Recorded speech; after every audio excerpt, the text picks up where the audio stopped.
Order! Order! You are an incorrigible delinquent at times. Behave yourself, man!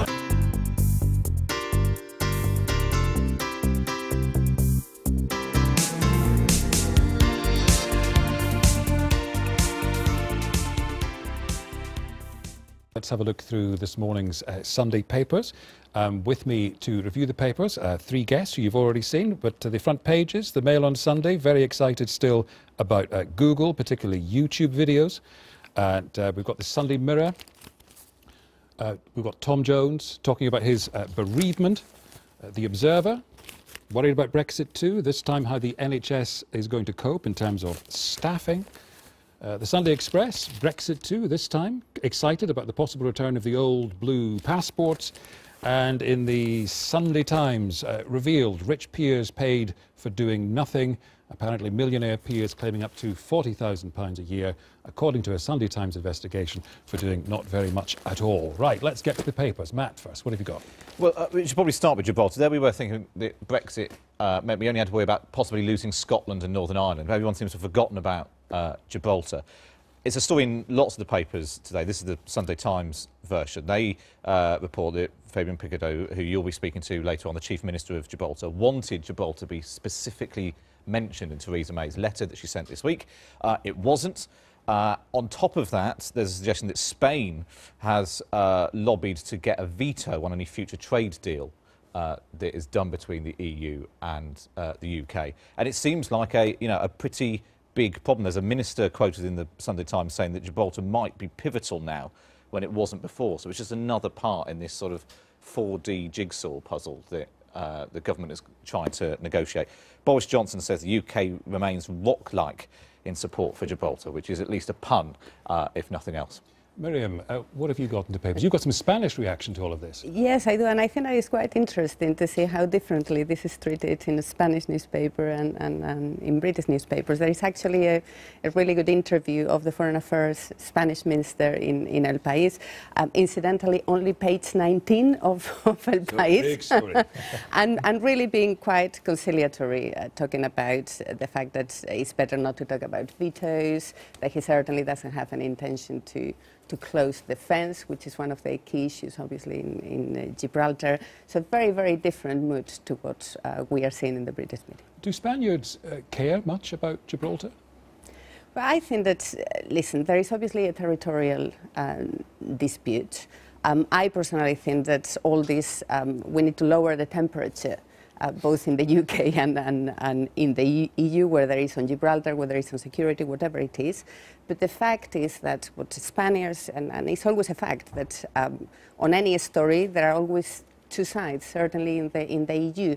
What the Spaniards, I think, are most worried about is the fact that in that territory, in a rock, just imagine that you had a rock beside Dover, where you have the second biggest number of accounting presence in the world after the British Virgin Islands, the fifth biggest presence of banks, that happens because of the regulation and the tax regulation there, and that is a concern to Spain, of course. May should have seen it coming, but...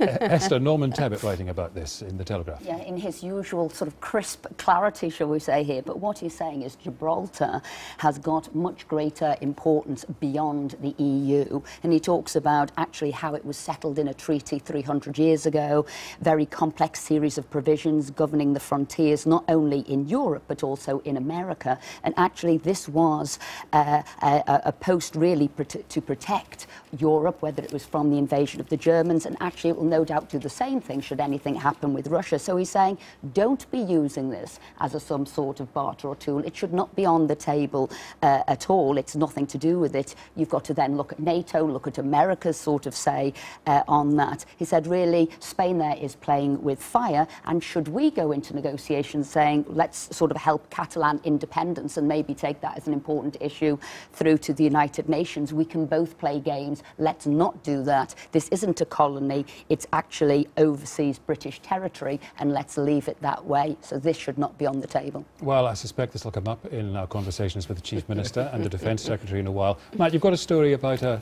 Brexit tour we can all look forward to? Yes, everything now is a bargaining chip, obviously, whether it's Gibraltar. The flip side, obviously, is the exciting new world of trade which is going to open up after Brexit.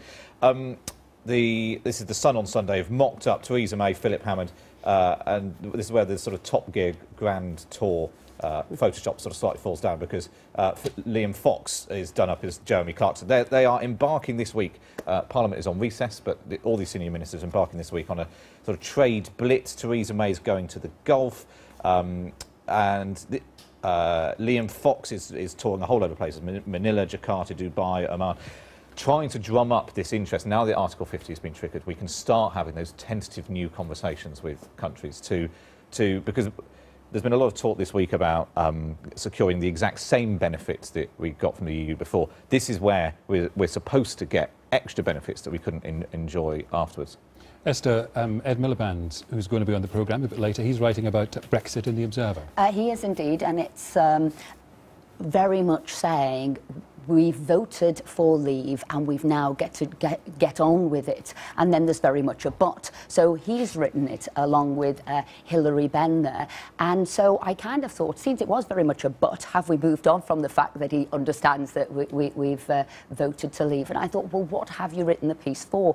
Is it that they both, in a way, need credibility? So Hilary Benn, after the committee report and everybody walking out saying that a Remainer had delivered a report and nobody'd agreed on it, so he needs a bit of credibility, so we need to write an article to say that, you know, we do understand that the UK has voted to leave. And at the same time, Ed, representing Doncaster, very much a Leave constituency, he too, with his own voters, have got to get credibility. So I guess that was the main purpose of the article, even though it pretty much goes on to say every reason that we shouldn't be leaving. However, what I do think is important in this article is that the government's feet have got to be held to the fire. We do have to get the best deal, so I agree with that. And what are we looking for in the end? The UK has got to be a big international country. It's got to look beyond Europe, but we do have to remain good friends. We are still a European. We're just not going to be governed by the EU. I'm curious, Miriam, did you think Ed Miliband was talking to you among the other Remainers? Yes. Not specific, dear Miriam. He was talking to Remainers. What did you think of his message? Well, I personally, I come to this from a legal point of view. I personally think that, you know, whatever this country decided, I wasn't asked, by the way, to say yes or no at the referendum. I could not vote.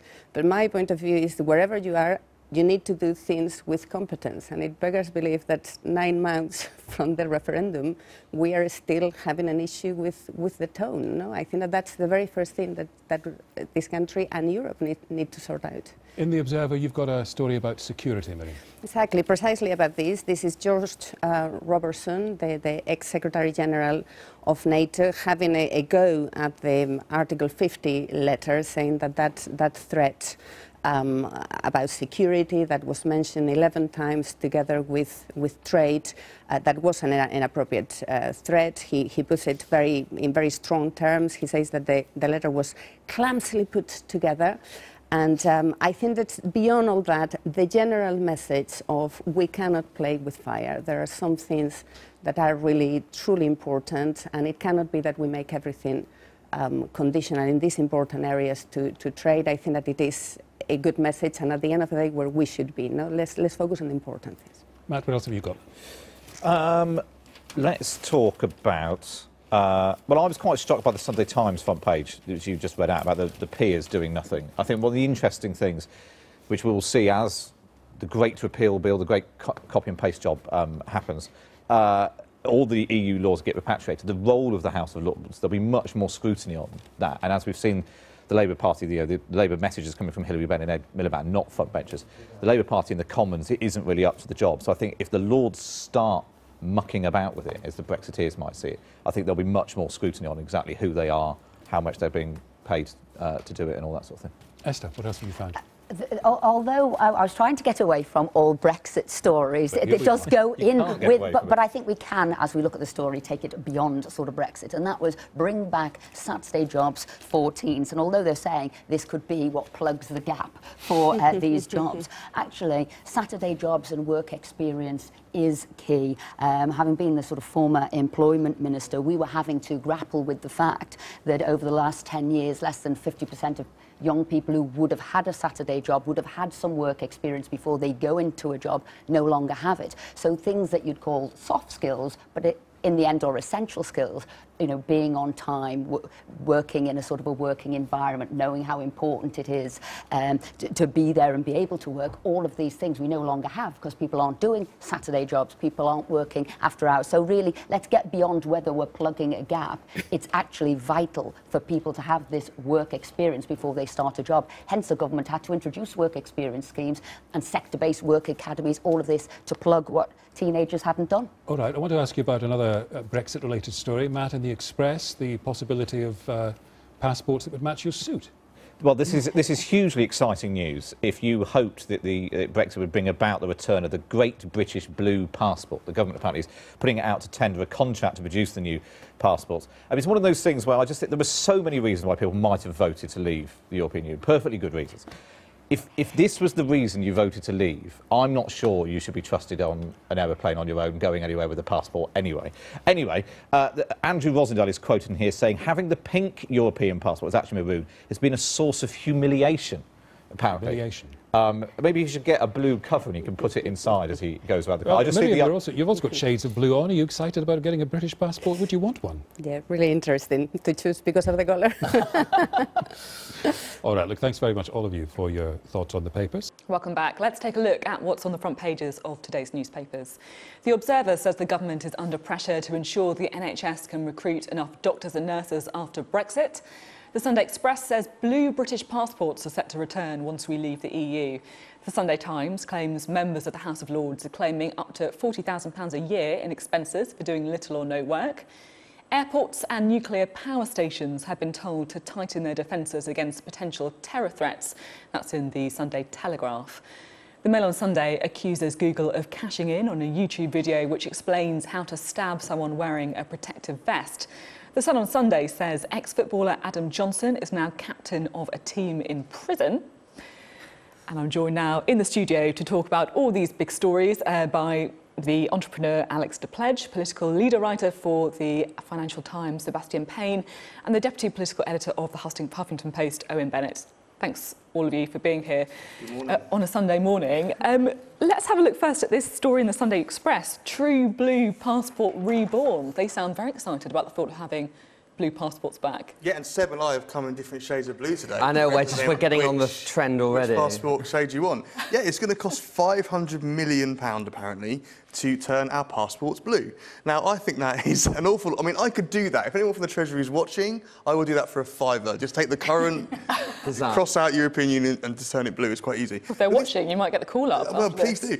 But what strikes me weird about this is that this sort of really does play in to the kind of worst part of the kind of Eurosceptic movement, this kind of harking back to the glory days of the past. I don't think anyone's got any problem with the colour of the passports is now or changing it to how it should have been, but it's just always couched in this language of, you know, we're returning to the glory days of when we had blue passports, as if if anybody voted in the European referendum based on the colour of the passport, they should not have been allowed to vote, because that is a ridiculous reason. There's nothing wrong for a bit of symbolism, is there? A bit of British pride, a bit of symbolism, surely. But surely 50% of the population don't remember when we had blue passports. I mean, I frankly don't care whether they're blue or pink. I'd rather have that 500 million and stick it into the NHS or hire some more teachers. I mean, I just think it's one of those vanity projects, again, that the kind of sort of patriotic people in this country will get excited about, but to me it's a colossal waste of money and time. Well, I don't think it's anything patriotic about having, you know, there's going to have to be a new passport because they're European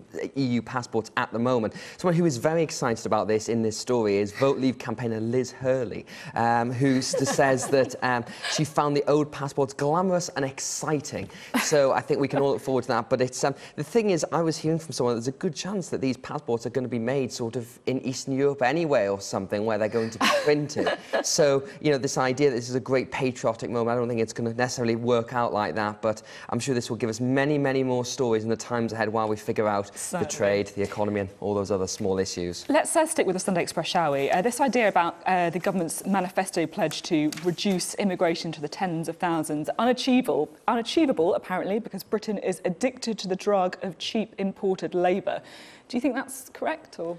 Well, I mean, to a certain extent, we have to supplement our labour workforce, because what they get right in this article is the fact that we have massively underinvested in upskilling either mature adults or our younger generation, and that definitely needs to change. But what's completely missing from this story, which is what I found really interesting, is actually the thing underpinning all of this is whether you cut immigration, whether you control it, ultimately, all that's going to do is speed up automation. And actually, automation means robots, is that right? I mean, robots. I mean, 39, I don't know if anyone knows, but 39% of car manufacturing is done by industrial robots. And so, you know, that's why a lot of people who worked in that industry now no longer work in that industry. So I think we're missing the point here, or we're allowing Brexit to cloud what's going on across the country, which is that we're not preparing for the medium to long-term shift to where, you know, 50% of jobs won't exist anymore. And so all we're doing here is speeding it up by putting too many controls around immigration or trying to, you know, bring it down to the tens of thousands, which is completely unrealistic. And I guess there's a risk, isn't there, that if we all spend the next 2 years talking about Brexit, then there are other huge stories that could be missed as a result. This is the point that Tony Blair, I know we're not allowed to speak his name anymore, but it's the point that Tony Blair made when he made a speech a few weeks ago. This government is obsessed by Brexit, and everything else is going to get pushed down by the wayside. I think the point about getting the net migration down to 100,000 was a bizarre target when David Cameron announced it. It was an accident almost when it came out. And it was an arbitrary figure, and I think Theresa May should have been a bit politically savvy and ditched that target when she got in. She had a bit of political room to do it. She's still sort of hamstrung by trying to get this figure down. And even the interview she gave with Andrew Neil after her statement on Wednesday, she still was unable to explain why this number of 100,000 was being used. At the same time, immigration is what people voted for, isn't it? That bringing down immigration is... Immigration and passports. But I think the key thing is for Theresa May is it's a key attack line against Labour to say you're in power for 13 years, immigration ballooned, all that kind of... So if they then ditch that target, it's going to be more difficult for them to say where the party is going to cut immigration. But it's interesting how the government's language on this has changed. David Davis is saying there's not going to be a cap and there will be some rises and falls in the numbers. And the thing that just worries me is all those people who voted to reduce immigration, if it doesn't come down significantly, I think it will probably come down a bit, but not a huge amount, where are they going to turn to next? Let's talk about Tim Shipman's piece here. This is the political editor of the Sunday Times. He's talking about gridlock. He talks a bit actually about our film that we're going to show you soon in Dover, Gridlock in Dover, but then he also talks about gridlock in Parliament. And it does really feel as though things have been quite smooth for Theresa May so far, but that's not going to last, is it? Let's be honest. Yes, it's been a pretty good week, actually, for Theresa May. The Article 50 letter, her speech, all went down very well, I think. That it was a much more conciliatory tone, and that went down with the European capitals compared to her Conservative conference speech, where she was quite, you know, aggressive on Brexit, and I think that didn't go down so well. But just because the first stage is done, there's so many more hurdles and pitfalls ahead, and what we see in this piece in the Sunday Times today is that Liberal Democrats, Scottish Nationalists, Tory and Labour Remains parties are ganging together, which should really worry Theresa May because she's only got a majority of 12 or so, and that's very easily eroded by these people. And they're saying if we don't get concessions on consumer protection, payments for delayed flights, credit card fees, all this kind of stuff, then we're going to frustrate the Great Repeal Bill, which is not really a repeal bill and it's not really that great either. So it's a bit of a misnomer in the name. And this should worry the government because they need to be aware they've got to keep everybody on side and smooth the process. But she's also got a slightly bigger majority than that because, of course, a lot of the Northern Irish MPs only slightly, though. It balloons it to about 30, I think, because when you take them away from the fact they're on the opposition to the government. But I think that the interesting thing about this article, and this is where I kind of agree with Jeremy Corbyn, he was mocked for saying, you know, the fight starts now after the Article 50 vote. I think it does. I totally agree with that. I thought the fight did start now from that point of view. Last story. This is Conter on the front page of the Sunday Times. Now, if you don't know who Joanna Conter is, shame on you. This is the British #1 female tennis star. And you, like me actually, think she should be getting a bit more coverage. Yeah, well, so I thought, I mean, what she's done is amazing. She's now number 7 in the world, and yet only one newspaper put her on the front cover. When is Joanna Conte going to be in the national conscious, the way that Andy Murray is, for example? I mean, her rise has been so quick, and I just think it's brilliant, and congratulations to her, but why is she not? Particularly because we've been so weak on women's tennis for so long. It's and quite now we're all nice patriotic. Why are we not? Why is this not front and centre? I think you're completely right. I mean, the fact is, she's on a front page of a newspaper, and that's obviously great. Should be more. I think it's because she's not really pushed through in Wimbledon, which is traditionally the 2 weeks when we give her monkeys about tennis in this country. And I think that if she does something there, gets through to the second week of Wimbledon, I think you will see, you know, sort of Johanna fever kick off a little bit. But I think you are right, and perhaps we'll see, you know, with the way the women's football team, for example, suddenly start getting more coverage and they get more successful. Let's hope so. Let's hope so, fingers crossed. Thank you very much for all your views on today's newspaper stories. I've been getting away with